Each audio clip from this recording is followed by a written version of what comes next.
আসসালামু আলাইকুম। আমাদের মেহতাজ আসার গল্পটা আজকে থেকে শুরু হবে।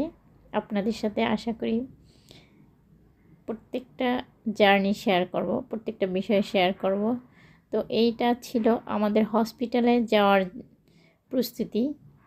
আমরা হসপিটালে যাওয়ার জন্য প্রস্তুতি নিয়ে নিচ্ছি অলরেডি, কারণ এই সময় মানুষ অসুস্থও থাকে। কে কখন অসুস্থ হয় হঠাৎ করে আমরা কেউ বলতে পারবো না।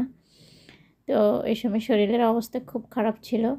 এতই অসুস্থ ছিলাম যে আমি আর মানে ডিসিশন নেওয়ার জন্য ওয়েট করতে পারছিলাম না যে আস্তে ধীরে ডিসিশন নিব বা আস্তে ধীরে হসপিটালে যাব। তাই জন্য আমরা হুটহাট করে আমাদের ব্যাগগুলো গুছিয়ে নিয়েছি।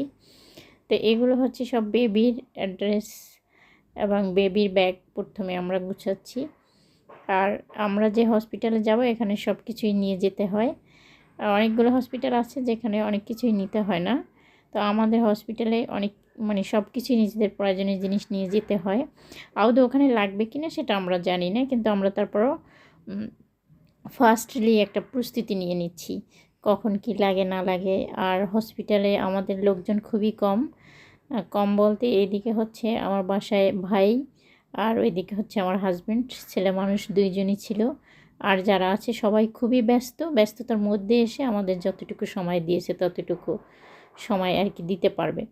এই জন্য আমরা সব কিছু টুকটাক আগে থেকে কিনে কেটে একবার গুছিয়ে নিয়ে হসপিটালে যাওয়ার জন্য আর কি প্রস্তুত হতে চাচ্ছি।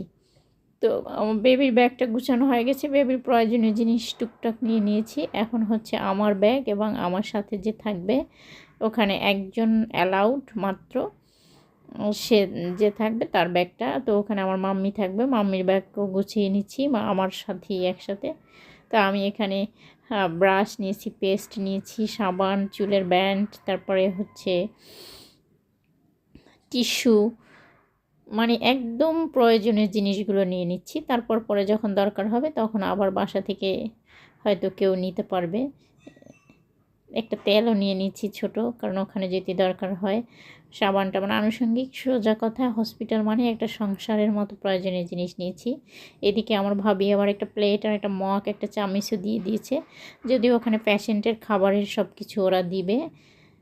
তো শেষ ব্যাগ গুছানোর পালা। আর এটা হচ্ছে আমরা ব্যাগ গুছানোর 2 দিন পরেই হসপিটালে চলে গেছি। তো হসপিটালে যাওয়ার জন্য আমরা অলরেডি বের হয়ে গেছি, গাড়িতে উঠে গেছি। আমি সামনের দিকটায় বসছি, কারণ হচ্ছে একটু রিল্যাক্সে বসা যাবে।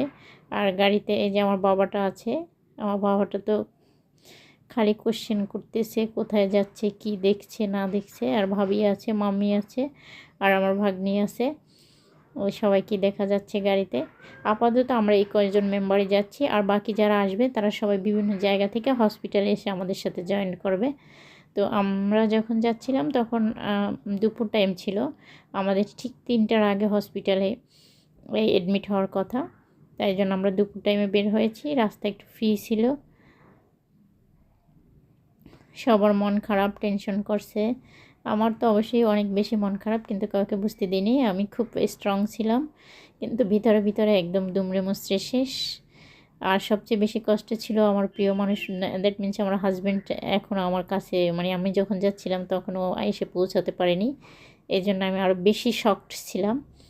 তো আমরা হসপিটালে চলে এসেছি। হসপিটালে অলরেডি আমি অ্যাডমিট হয়ে গেছি। আর এই হসপিটালের সিস্টেমটা হচ্ছে ফার্স্টেই হচ্ছে আমাদেরকে কেবিন দিবে না, ওরা হচ্ছে ওয়ার্ডে রাখবে আমাদেরকে। এই যে ওয়ার্ডে দিয়েছে, ওয়ার্ডও অনেক সুন্দর যদিও। ওরা হাঁটাহাঁটি করতেছিল, ঘোরাঘুরি করতেছিল, এটা আমার ভাগ্নি। আর আমি তো বসে আছি, দেখি মনে হচ্ছে যে আমি এখনই অর্ধেক মরে গেছি, চেহারা দেখেই বুঝতে পারতেছেন। আর আমার মাম্মি বারবার বুঝাচ্ছিল, সান্ত্বনা দিচ্ছিল, সবাই বুঝাচ্ছিল, কিন্তু তারপর মনের দিক থেকে অনেকটা উইক হয়ে গিয়েছিলাম। তো এই ছিল আমাদের হসপিটালে আসার জার্নি। আজকে এই পর্যন্তই আমাদের হসপিটাল জার্নি আপনাদের সাথে শেয়ার করলাম। এর পরবর্তী বাকি জার্নিটা আবার অন্য ভিডিওতে শেয়ার করব। সবাই ভালো থাকবেন। আল্লাহ হাফেজ।